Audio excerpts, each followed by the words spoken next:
최근에 오픈AI의 CEO인 샘 알트먼이 한 인터뷰에 나와서요. 우리가 현재 AI 버블 안에 살아가고 있다고 경고를 한 적이 있었어요. 또 MIT의 최근 보고서에 따르면 현재 기업들의 AI 프로젝트 중에서 95%가 실패를 하고 있고 팔란티어 같은 주요 AI 기업들의 주가가 이번 주에만 고점 대비해서 한 마이너스 15% 정도를 하락했죠. 자, 그래서 오늘 영상에서는요, 여기 이 세 가지 정도의 질문들을 다뤄보려고 합니다. 첫째는 우리는 정말 AI 버블 안에 있는가? 둘째는 상황이 얼마나 더 심각해질 수가 있겠는가? 그리고 셋째는 우리가 어떻게 하면 이 상황에서 이겨낼 수 있는가? 자, 그럼 여러분의 시간은 소중하니까 바로 시작해 봅시다. 샘 알트먼은요, 최근 기자들에게 투자자들이 AI 업계에서 지나치게 흥분되어 있다고 언급을 했었고, 특히 오늘날의 이 주식시장을 2000년대의 닷컴 버블 때와 비교까지 했었죠. 당시 나스닥은 과장된 인터넷 기업들이 매출은커녕 이익조차 내지 못하는 결과로 인해서요, 약 마이너스 80%나 폭락하는 결과를 가져왔었어요. 근데 현재는요, 샘 알트먼만 그런 생각을 하는 것은 아닙니다. 지난주에는 미시간 대학교의 에릭 고든이라는 교수 또한 이번 AI 붐으로 인해서 투자자들이 닷컴 붕괴 때보다도 훨씬 더 큰 고통을 겪게 될 것이라고 경고를 하고 있는 상황이죠. 자, 여기 보시면 에릭 교수는요, 코어위브 같은 AI 스타트업이 이번 AI 버블의 대표 사례가 되어서 과거 닷컴 시절에 패츠닷컴보다 더 큰 고통을 투자자들에게 안겨줄 것이라고 언급하고 있는 거죠. 이 코어위브가 최근 엔비디아의 지원을 받았었는데 최근 며칠 동안 마이너스 33% 정도가 하락하면서요, 시가총액이 약 240억 달러가 증발했고, 이게 AI 버블이 터질 경우 닷컴 붕괴 때보다 훨씬 더 많은 투자자들이 고통을 받을 거고, 그 고통은 훨씬 더 클 거다 라고 이야기를 하고 있는 이유가 된다는 거예요. 그리고 또 올해 초에는 우리에게 정말 익숙한 인물이죠. 억만장자 투자자인 레이 달리오 또한 투자자들이 AI가 훌륭한 기술이라는 사실과 AI가 훌륭한 투자처인가라는 이 두 가지를 놓고서요, 굉장히 혼동하고 있다고 경고를 했었죠. 근데 여기서 더 문제는요, 투자자들 뿐만이 아니라는 겁니다. MIT의 낸다 이니시에이브라고 하는 에이전틱의 AI 연구에 집중하는 그룹이 있는데요. 그 팀은 최근 새로운 보고서를 통해서 AI 파일럿 프로그램을 도입한 기업들의 무려 95%가 거의 아무런 성과조차 내지 못했다고 발표를 했었어요. 그런 훌륭한 팀들이 만든 생성형 AI가 기업에게 많은 가능성을 제공을 해주고 있는데도요, 빠른 수익 성장을 추진하려고 하는 대부분의 스타트업들의 시도는 실패하고 있다는 거죠. 이러한 AI 열풍에 맞게 정말 많은 엘리트들이 이 분야에 몰려오고 있지만 그 중에 약 5% 정도만이 빠른 수익 창출을 달성하고 있고, 그 성공 사례와 실패 사례 간의 뚜렷한 격차가 계속해서 나오고 있다고 경고를 하는 거죠. 저 또한 벤처 투자를 위해서요, 뉴욕이나 샌프란시스코에 종종 방문을 하기도 하는데요. 제가 올해 6월에요, 샌프란시스코 지역에 스탠포드 대학교 출신들이 모여서 만든 이 VC죠. 벤처 캐피탈을 운영하고 있는 지인이 있어서 그 팀을 만나서 그 VC들의 포트폴리오를 본 적이 있는데요. 그때 당시에 제가 이 VC에 투자를 할지 말지 결정을 하려고 만난 미팅 자리였는데, 제가 그 포트폴리오를 보고 바로 마음을 접은 적이 있습니다. 왜냐면요, 그 포트폴리오를 보니까 셀 수 없이 많은, 거의 막 100개도 넘어 보이는 AI 회사들이 줄줄이 있더라고요. 근데 그 회사의 시가총액이 다 50만 불, 하나로 하면 한 8억 원 정도가 되는 거죠. 커봐야 100만 불짜리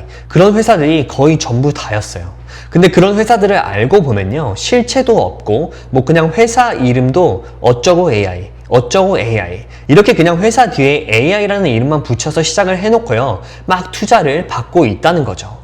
그 샌프란시스코에 있다는 이유만으로요. 그리고 또 많은 VC들이 그 중에 하나만 걸려라는 식의 투자를 하고 있을 수도 있겠다라는 생각이 들기도 했었고요. 그렇게 우리가 현재 주변에서 보고 있는 오픈 AI라든지 그런 강자 AI들은요, 그 수십만 개의 AI 스타트업 중에 살아남은 정말 극소수라고 말할 수가 있는 거예요.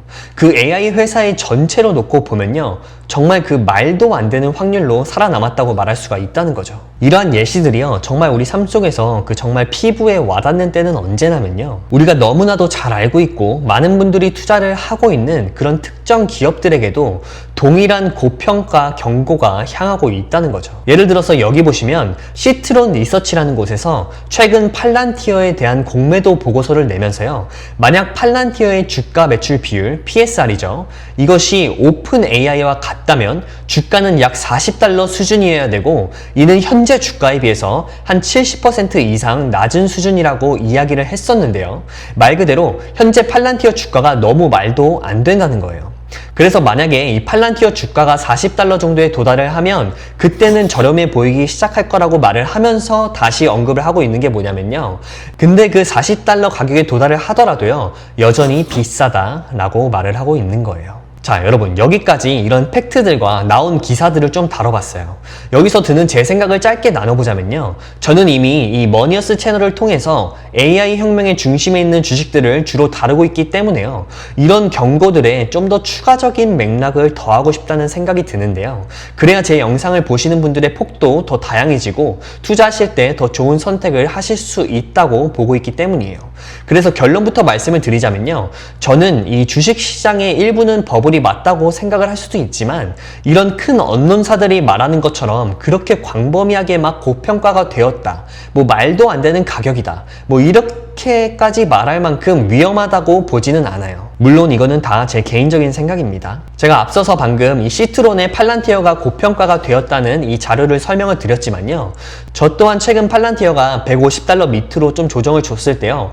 막 신나서 추가 매수를 했었거든요. 이처럼요. 짧게 말씀을 맺어 드리자면 그렇게 신경 쓸 일은 아니다. 여기까지가 제 주장입니다. 근데 여러분, 여기서 그냥 제가 말을 끊어버리면 그냥 제 주장이 너무 근거도 없고 좀 약해 보일 것 같다는 생각이 들어서 제 주장을 뒷받침할 만한 말씀들을 좀 더 드리자면요. 저는 절대로 감정에 따라서 투자하지 않아요. 과거의 그런 경험들로 정말 쓴맛들을 많이 봤거든요. 저는요, 여러분, 장기적인 관점으로 거시적인 회사의 방향성을 캐치하려고 정말 많은 노력을 하는데 그 노력이 뭐냐면 데이터를 기반으로 투자를 하려고 하는 겁니다. 그래서 이제부터 영상의 나머지 부분에서는요, 실제 데이터들을 좀 사용해서 어떤 주식이 진짜 버블인지, 그리고 또 그 버블이 얼마나 큰지, 또 얼마나 오래 갈 수 있는지를 같이 한번 알아봅시다. 먼저 어떤 주식이 실제로 버블인지부터 살펴보자면요. 제가 앞서 말씀드린 이 예시들 중에서 오늘날을 닷컴 버블 때와 비교하는 말들이 있었잖아요. 제 생각에는 현재 시대를 닷컴 버블 때와 비교하는 건 좀 큰 실수라고 봐요. 왜냐면요, 당시의 닷컴 기업들은 뭐 예를 들어서 패치닷컴은 매출도 거의 없었고 이익은 제로였었고요. 그냥 지나치게 낙관적인 사업 계획으로 그냥 돈을 막 태우는 수준이었었죠. 게다가 그때 당시에 닷컴 기업을 만드는 거는 매우 쉽고 또 굉장히 저렴했었어요. 쉽게 설명을 드리자면 만약에 여러분이 그때 당시에 이 사업에 진출을 하고 싶은 분들이었다면 그냥 여러분은요, 그 웹사이트와 여러분들의 그 꿈만 가지고 있으면 이걸 다 실현 가능하게 할 수가 있었다는 거죠. 또한 지금과는 다르게 2000년대의 가장 큰 문제는 인프라 부족이었어요. 당시 소비자들은 온라인 쇼핑에 지금만큼 익숙하지 않았었고 또 인터넷도 제한적이었기 때문에요. 대부분의 닷컴 기업들은 공급이 수요를 훨씬 초과할 수밖에 없는 상황이었었죠. 반면에요, 오늘날의 AI 시장을 보면 엔비디아, 구글, 마이크로소프트, 아마존, 메타, TSMC 같은 이런 기업들이 대부분 중심이라고 말할 수 있잖아요. 이들은요, 막대한 매출과 또 높은 영업 이익률을 실제로 가지고 있어요. 여러분들도 이미 다 잘 아시고 계신 것처럼요. 그리고 AI 시장에서 경쟁을 하려면요, 수십억, 수백억 달러 규모의 인프라가 필요합니다. 또한 소비자들은 이미 거의 모든 앱과 서비스에 AI가 내장이 되어 있기 때문에 AI를 사용할 수가 있는 거죠. 따라서 오늘날은 AI 소프트웨어와 하드웨어에 대한 수요가 공급보다 훨씬 더 많아요. 그래서요, 저는 오늘날의 이 AI 시장을 닷컴 버블과 비교를 하기보다는 이 모바일 인터넷의 부상과 비교를 하는 게 더 맞다고 생각을 하고 있어요. 그 모바일 인터넷이 막 부상을 하던 당시에도 기업과 소비자들은 이미 온라인 생태계에 들어온 상태였고 모든 웹사이트나 모든 소프트웨어 또 모든 서비스가 모바일 앱으로 전환이 되었었죠. 그게 지금 AI가 진행되고 있는 이 흐름과 굉장히 비슷한 거예요. 여기 모건 스탠리 리서치의 연구 사례가 있는데요. 이 자료는요, 모바일 인터넷이 부상하던 그 시기에 서로 다른 유형의 주식들이 어떻게 성과를 냈는지를 보여주고 있는 거예요. 여기 보시면요. 여기 반도체, 그리고 인프라, 그리고 소프트웨어나 서비스 이렇게 세 급으로 나눠 있잖아요. 이걸로 우리가 생각해 볼 수 있는 중요한 아이디어가 뭐냐면요. 오늘날의 AI 기업들도 거의 같은 방식으로 이렇게 분류를 할 수가 있다는 겁니다. 바로요. 기초 AI 기업, 그리고 AI 인프라 기업, 그리고 AI 서비스나 응용 프로그램 기업들 이렇게 세 개로 말이죠. 이런 관점으로 봤을 때 저는 이 AI 주식 세 그룹 전체를 보면요. 결코 버블이라고 생각하지 않아요. 그 이유는 뭐냐면요. 이 신기술들은 항상 이전에 구축된 어떠한 것 위에 만들어지기 때문이에요. 따라서 장기적으로 최고의 성과를 내는 것은요. 마진이 높은 소프트웨어나 서비스 기업들이 되겠지만 이들은 안정적인 인프라 위에서만 성장을 할 수가 있기 때문에 이 파도의 마지막에 올라오는 그룹이 될 거라는 거죠. AI 인프라에는 데이터 센터뿐만 아니라 스마트폰이나 노트북, 데스크탑 같은 이런 하드 디바이스들, 그리고 자율주행 차나 물리적인 어떤 로봇이나 디지털 에이전트 같은 AI 전용 플랫폼이 다 포함되죠. 근데 이런 AI 인프라가 대중들의 시장에서 채택이 되기 전에는 반드시 거쳐야 하는 한 단계가 있어요. 그건 바로 반도체 기업들이 그 기반이 되는 칩을 먼저 만들어줘야 된다는 거죠. 이게 제가 좀 전에 설명드린 모든 신기술들은 기존에 있던 기술 위에 얹어서 나타난다. 이게 바로 지금 이 반도체를 뜻하는 겁니다. 이러한 시각으로 제가 AI 시장을 바라보고 있기 때문에 저는 반도체 기업들이 전혀 버블이 아니라고 보고 있고, 얼마 전에요 제가 제 채널을 통해서 TSMC에 대한 기업 소개도 드렸었죠. 실제로 저는 그때 TSMC 주식을 추가 매수를 했었거든요. 자, 그래서 이 실제로 TSMC만 봐도요 강력한 매출 성장과 높은 영업 이익률을 보여주고 있고, 이 반도체 기업들의 걱정거리를 굳이 뽑자면 수요가 모자른 게 아니고 오히려 수요가 넘쳐나는데 공급이 못 따라가서 그게 문제라고 할 수 있을 만큼 현재 AI 시장에서 엄청나게 그 선주문과 선예약들을 받고 있죠. 마이크로소프트나 구글, 아마존 같은 하이퍼스케일러들도 마찬가지예요. 이들의 데이터 센터 매출은 약 30% 성장하고 또 마진도 엄청 빠르게 늘어나고 있죠. 또 올해에만 각각 신규 데이터 센터에 약 1천억 달러를 추가 투자했다는데, 여기서 좀 이런 게 궁금할 수도 있죠. 아니 AI 버블이라며. 그리고 이게 증시가 안 좋을 거라고 엄청 말이 많던데, 또 뭐 미국의 부채가 막 미쳐 돌아간다는데 도대체 어떻게 투자를 할 수 있는 거야? 라고 할 수도 있겠지만요, 여러분. 이게 바로 지금 현 상황이 결코 버블이 아니라 아직까지도 시장에서는 그만큼 수요가 강하게 존재하기 때문이라고 할 수가 있는 거예요.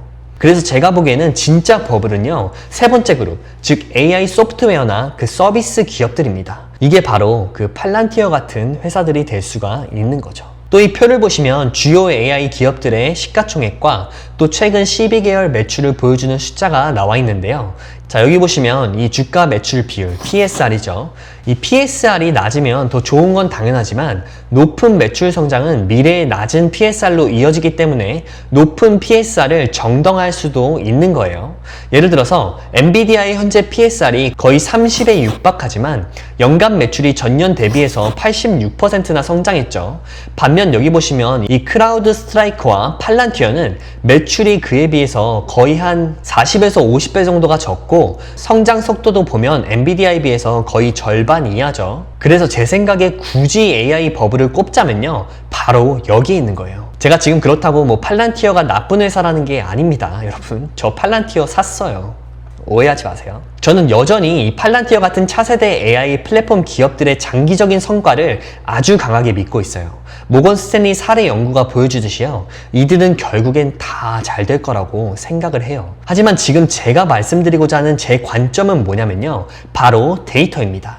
제가 보여드린 데이터를 기반으로 한 기업들의 평가를 해보자면 현재 이들이 과대평가가 되어 있다는 건 부정할 수가 없는 거예요. 그렇다고 해서 이런 회사들이 나쁜 투자인 건 절대 아니겠죠.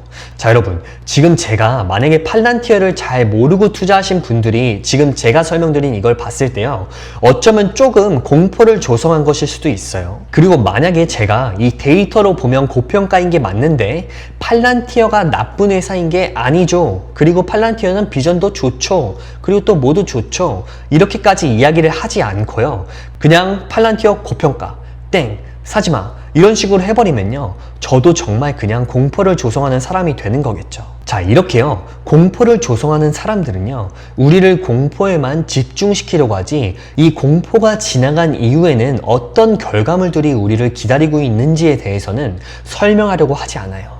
닷컴 버블 때도 모든 게 붕괴된 후에 주식시장이 마이너스 80%나 폭락했다고만 이야기하지, 그 이후에 어떤 일이 일어났는지에 대해서는 별로 이야기를 하지 않죠. 자, 그런데요, 저는 여러분들께 그 이후에는 어떤 일이 있었는지를 설명드릴게요. 만약 지금 여러분들이 2000년대에 살고 있다고 생각을 하고 그 닷컴 버블이 터지기 직전에 그 꼭대기에서 마이크로소프트 주식에 1만 달러를 투자했다고 가정을 하면 현재는 어떻게 됐을까요? 자, 이때쯤이죠. 여러분들은요, 그 붕괴 당시 정말 뼈아픈 손실을 봤을 거예요. 하지만 그 꼭대기에 샀던 마이크로소프트의 1만 달러를 지금으로 계산을 해보면 무려 8만 5천 달러 이상이 되었죠. 이는 연평균 복리 9%의 수익률로요, 25년 동안 S&P 500의 2배가 넘는 성과예요. 그때 당시 그 버블의 꼭대기에서 딱 한 번만 샀음에도 불구하고요. 만약 그때 정점에서 한 번에 투자한 게 아니라 만약 꾸준히 분할 매수를 했더라면 훨씬 더 좋았을 거고요. 그래서 제가 모든 영상에서 계속 강조를 드리는 것처럼요, 여러분들이 투자를 하실 때 밸류에이션을 보는 거 정말 중요해요.